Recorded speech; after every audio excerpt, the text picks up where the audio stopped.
Right, breaking news చూస్తున్నాం. జూబ్లీహిల్స్ నియోజకవర్గంలో BRS ఘన విజయం సాధిస్తుందని పార్టీ వర్కింగ్ ప్రెసిడెంట్ కేటీఆర్ అన్నారు.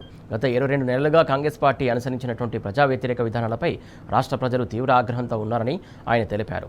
హైదరాబాద్ను తెలంగాణ ఆర్థిక ఇంజన్గా మార్చినటువంటి గత 10 ఏళ్ల తమ ప్రభుత్వ పాలనకు భిన్నంగా కాంగ్రెస్ పార్టీ విధానాలు నగరాన్ని పూర్తిగా కుప్పకూల్చేలా ఉన్నాయని విమర్శించారు. ఈ విషయాన్ని నగర ప్రజలు గమనిస్తున్నారని కేటీఆర్ అన్నారు. హైదరాబాద్ అభివృద్ధి కొనసాగాలంటే బీఆర్ఎస్ మళ్లీ అధికారంలోకి రావాల్సిందేనని ప్రజలు భావిస్తున్నారని ఆయన చెప్పారు.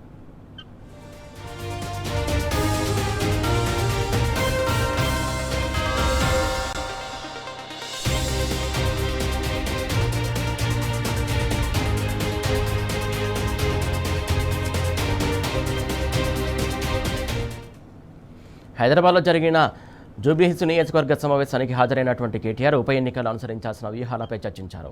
ఈ ఉప ఎన్నికల్లో పార్టీ నేతలంతా కలిసికట్టుగా పనిచేసి జూబ్లీహిల్స్ నుంచి బీఆర్ఎస్ విజయయాత్రను తిరిగి ప్రారంభించారని కేటీఆర్ పిలుపునిచ్చారు. కాంగ్రెస్ పార్టీ ముఖ్యంగా రేవంత్ రెడ్డి సృష్టించినటువంటి భయం వల్ల హైదరాబాద్ ఆర్థిక వ్యవస్థ కుప్పకూలిందన్న కేటీఆర్ అన్ని రంగాలపై కాంగ్రెస్ అసమర్థ విధానాల ప్రతికూల ప్రభావం తీవ్రంగా ఉందని గుర్తు చేశారు. సమాజంలోని అన్ని వర్గాలు కాంగ్రెస్ అసమర్థ విధానాల వల్ల నష్టపోయాయని ఆయన అన్నారు.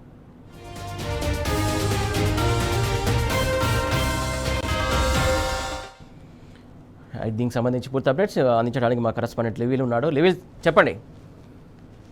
జూబ్లీహిల్స్ నియోజకవర్గానికి సంబంధించి ప్రధాన ఉప ఎన్నికకు సంబంధించిన సన్నాహక సమావేశం ఇవాళ కేటీఆర్ అధ్యక్షతన జరిగింది. దీనికి బీఆర్ఎస్ పార్టీ సీనియర్ నాయకులంతా కూడా హాజరయ్యారు. గత 22 నెలలుగా కాంగ్రెస్ పార్టీ అనుసరిస్తున్న ప్రజా వ్యతిరేక విధానాలపై రాష్ట్ర ప్రజలు తీవ్ర ఆగ్రహంతో ఉన్నారని సందర్భంగా కేటీఆర్ దిశానిర్దేశం చేశారు. కాంగ్రెస్ పార్టీ ముఖ్యంగా రేవంత్ రెడ్డి సృష్టించిన భయం కారణంగా హైదరాబాద్ ఆర్థిక వ్యవస్థ కుప్పకూలిపోయిందంటూ కూడా ఈ సందర్భంగా కేటీఆర్ చెప్పారు. అంతేకాకుండా ఏదైతే గత కొద్ది రోజులుగా రాష్ట్రంలో కావచ్చు, ప్రధానంగా హైదరాబాద్ నగరంలో జరుగుతున్న విధ్వంసంపై కూడా ప్రధానంగా పూర్తిగా హైదరాబాద్ ఆర్థిక వ్యవస్థ కుప్పకూలిన విషయాన్ని కూడా సందర్భంగా గుర్తు చేశారు.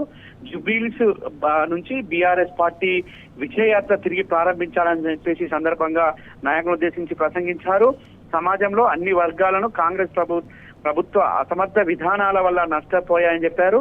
అంతేకాకుండా 20 నెలల కాంగ్రెస్ పాలనలో పూర్తిగా అస్తవ్యస్తం అయిపోయిన విషయాన్ని కూడా ఈ సందర్భంగా గుర్తు చేశారు. హైదరాబాద్ అభివృద్ధి కొనసాగాలంటే బీఆర్ఎస్ మళ్లీ అధికారంలోకి రావాల్సిందే అని చెప్పేసి ప్రజలు భావిస్తున్న విషయాన్ని కూడా ఈ సందర్భంగా బీఆర్ఎస్ వర్కింగ్ ప్రెసిడెంట్ ఈ సందర్భంగా గుర్తు చేశారు. హైదరాబాద్ లో జరిగిన జూబ్లీహిల్స్ నియోజకవర్గ సమావేశానికి సందర్భంగా బీఆర్ఎస్ నాయకులతో పాటు పలువురు ఇన్ఛార్జీలు, ఎవరైతే డివిజన్ల వారిగా ఇన్ఛార్జీలు నియామకమేరో వారంతా కూడా హాజరయ్యారు. ఖచ్చితంగా గులాబీ జెండా ఎగరవేస్తామని చెప్పేసి కూడా చెప్పారు. ఏదైతే రాష్ట్రంలో ప్రధానంగా హైదరాబాద్ నగరంలో హైడ్రా వల్ల జరిగిన విధ్వంసాన్ని సందర్భంగా గుర్తు చేశారు. అంతేకాకుండా మహిళలకు కావచ్చు, విద్యార్థులకు కావచ్చు, యువతకు ఇస్తానన్న ఏ ఒక్క హామీ కూడా ఇవాళ ప్రభుత్వం అమలు చేయలేదు. హామీని అమలు పరచడంలో పూర్తిగా వైఫల్యం చెందింది. పూర్తిగా వానొస్తే చాలు వరదలతో బెంబలెత్తిపోతుంది. ఇవాళ మొన్న 3 రోజుల క్రితం మొన్న జరిగిన వరదల్లో కొట్టుకుపోయిన వారి 3 మృతదేహాలను తీయడంలో కూడా ప్రభుత్వం పూర్తిగా వైఫల్యం చెందింది. ల్యాండ్ ఆర్డర్ కూడా పూర్తిగా కుప్పకూలిపోయింది. ఇవాళ ఎక్కడ చూసినా దుర్గంధంతో రాజ్యం వెళ్తుంది హైదరాబాద్ నగరంలో అని చెప్పేసి కూడా జూబ్లీహిల్స్ నియోజకవర్గం ప్రధానంగా గులాబీ పార్టీకి అండగా ఉంది. గులాబీ జెండా ఎగరవేశాం గత 2 పర్యాలుగా. ఈసారి కూడా మళ్ళొక్కసారి గులాబీ జెండా ఎగరవేసేందుకు కలిసికట్టుగా అందరూ ఏకమై పనిచేయాల్సిన అవసరం ఉంది. ఖచ్చితంగా మళ్ళీ కేసీఆర్ పాలన కావాలని చెప్పేసి కూడా ప్రజలంతా కోరుకుంటున్నారు. అందులో భాగంగా జూబ్లీహిల్స్ నియోజకవర్గంలో కూడా మళ్ళీ గులాబీ జెండా ఎగరవేసేందుకు అందరూ సమాయత్తం కావాల్సిన అవసరం ఉందని కూడా సందర్భంగా చెప్పారు. ఇక్కడి నుంచే బీఆర్ఎస్ పార్టీ విజయయాత్రను ప్రారంభించాల్సిన అవసరం ఉందని కూడా ఈ సందర్భం గుర్తు చేస్తూ అందరూ కలిసికట్టుగా పనిచేయాల్సిన అవసరం ఉంది. కాంగ్రెస్ వైఫల్యాలను ప్రతి గడపకు చేరవేయాల్సిన అవసరం ఉందని కూడా సందర్భంగా గుర్తు చేశారు. సురేష్, లివిల్, సమావేశం ఎక్కడ జరిగింది? సమావేశంలో ముఖ్య నాయకులు ఎవరెవరు పాల్గొన్నారు సార్?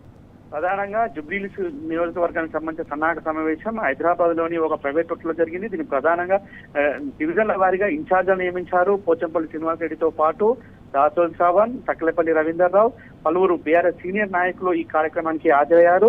ఇందులో ప్రధాన ఎజెండాగా కాంగ్రెస్ వైఫల్యాలను ప్రతి గడపకు చేరవేసే విధంగా గత 10 సంవత్సరాల కాలంలో బీఆర్ఎస్ పార్టీ చేసిన అభివృద్ధి కార్యక్రమాలను తీసుకెళ్లాల్సిన అవసరం ఉంది. ఇప్పటికే బూత్ స్థాయి కమిటీలకు సంబంధించి సమావేశాలు జరుగుతున్నాయి. గత 2 రహమత్ నగర్ కావచ్చు, జూబ్లీహిల్స్ డివిజన్ ఏదైతే యూసఫ్ కూడా కావచ్చు, శ్రీనగర్, ఇవన్నీ కూడా పెద్ద ఎత్తున నిన్న మొన్న సమావేశం నిర్వహించారు. సమావేశానికి పెద్ద ఎత్తున స్వచ్ఛందంగా బూత్ కమిటీలకు సంబంధించిన మెంబర్స్ అంతా కూడా హాజరయ్యారు. వారు ఖచ్చితంగా ప్రతి గడపకు కూడా గత టీఆర్ఎస్ ప్రభుత్వం కేసీఆర్ హయాంలో చేసిన అభివృద్ధి సంక్షేమ కార్యక్రమాలను చేరవచ్చామని చెప్పారు. మాగంటి గోపీనాథ్ చిరస్థాయిలో నిలిచిపోయే విధంగా జుబ్లీహిల్స్ నియోజకవర్గంలో అభివృద్ధి పనులు చేశారు. అలాంటి మాగంటి గోపీనాథ్ లేకపోవడం ఇవాళ దురదృష్టకరం అయినప్పటికీ మళ్ళీ గులాబీ జెండాను ఎగరవేయాల్సిన అవసరం ఉంది. ఖచ్చితంగా జుబ్లీహిల్స్ గట్ట ఇది కేసీఆర్ కు అడ్డా లాంటి కాన్స్టిట్యున్సీ. అది ఖచ్చితంగా జుబ్లీహిల్స్ లో మూడవసారి మళ్ళీ గులాబీ జెండా ఎగరవేసి మనం జైత్రయాత్రను ప్రారంభిస్తామని చెప్పేసి కూడా దిశానిర్దేశం చేశారు సురేష్. లేవెల్ నిత్యం సమావేశాలు జరుగుతున్నాయి.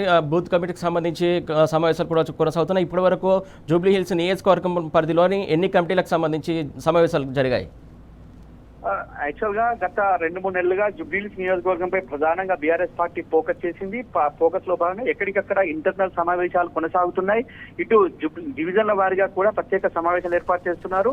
ఇటు డివిజన్ల వారీగాతో పాటు ప్రధానంగా కాలనీల సమస్యలను కూడా ప్రభుత్వం దృష్టికి తీసుకెళ్లడమే కాకుండా వారి సమస్యల పరిష్కారానికి కూడా బీఆర్ఎస్ పార్టీ ముందు. గతంలో కూడా అక్కడ బీఆర్ఎస్ పార్టీ అనేక సంక్షేమ కార్యక్రమాలు గతంలో చేసింది. ఆ సంక్షేమ కార్యక్రమాలను కొనసాగించాలంటే మళ్ళీ బీఆర్ఎస్ పార్టీ గెలపాలని చెప్పేసి కూడా చేస్తున్నారు. అయితే కాంగ్రెస్ పార్టీ కాంగ్రెస్ ప్రభుత్వం యొక్క దుర్మార్గాన్ని కూడా ఎండగట్టేందుకు ఈ విధంగా ముందుకు పోతున్నారు. ఏదైతే బాబా బసీరుద్దీన్ చేసిన అగాత్యాలను కావచ్చు, అక్కడ కాంగ్రెస్ పార్టీ చేసిన నాయకులు చేసిన మోసాలని వాళ్ళ కళ్ళకట్టినట్టు బీఆర్ఎస్ పార్టీ శ్రేణులంతా కూడా ముందుకెళ్తున్నాయి. ఇప్పటికే చాలా సమావేశాలు కొనసాగినాయి. ఖచ్చితంగా రోజువారీ సమావేశాలు కొనసాగుతున్నప్పటికీ ఇంటర్నల్ మీటింగ్స్ కూడా ప్రధానంగా దృష్టి సారించారు. బూత్ కమిటీలు కూడా ఎక్కడికక్కడ సమావేశాలు ఏర్పాటు చేస్తున్నాయి. గత బీఆర్ఎస్ ప్రభుత్వంలో చేసిన అభివృద్ధి కాదు 20 నెలల కాంగ్రెస్ విధ్వంస పాలనను గుర్తు చేస్తూ ముందుకు పోతుంది బీఆర్ఎస్ పార్టీ అని చెప్పుకోవచ్చు సురేష్. ఈ సమావేశాలు కావచ్చు మొత్తానికి ఏదైతే సందేశాలు ఇచ్చిన నేపథ్యంలో కార్యకర్తల నుంచి ఎలాంటి స్పందన వస్తుంది?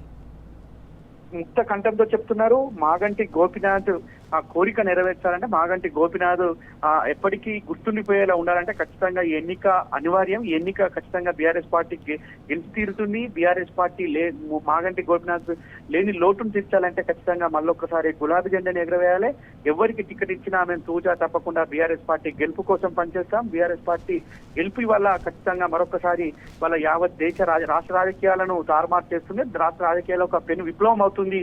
ఇది విజయ యాత్రగా ఇవాళ కొనసాగుతుందని చెప్పేసి కూడా చెప్తున్నారు. వాళ్ళ బీఆర్ఎస్ పార్టీ గెలవాల్సిన ఆవశ్యకత ఎంతైనా ఉందంటూ కూడా ఈ సందర్భంగా చెప్తున్న పరిస్థితి వస్తుంది. కార్యకర్త నుంచి నాయకుడి వరకు కూడా అందరూ కూడా ఒకటే చెప్తున్నారు. ఖచ్చితంగా జుబ్లీహిల్స్ ఎన్నికల్లో బీఆర్ఎస్ పార్టీ జెండా ఎగరవేయడం ఖాయమని కూడా చెప్తున్న పరిస్థితి కనిపిస్తుంది. Thank you level.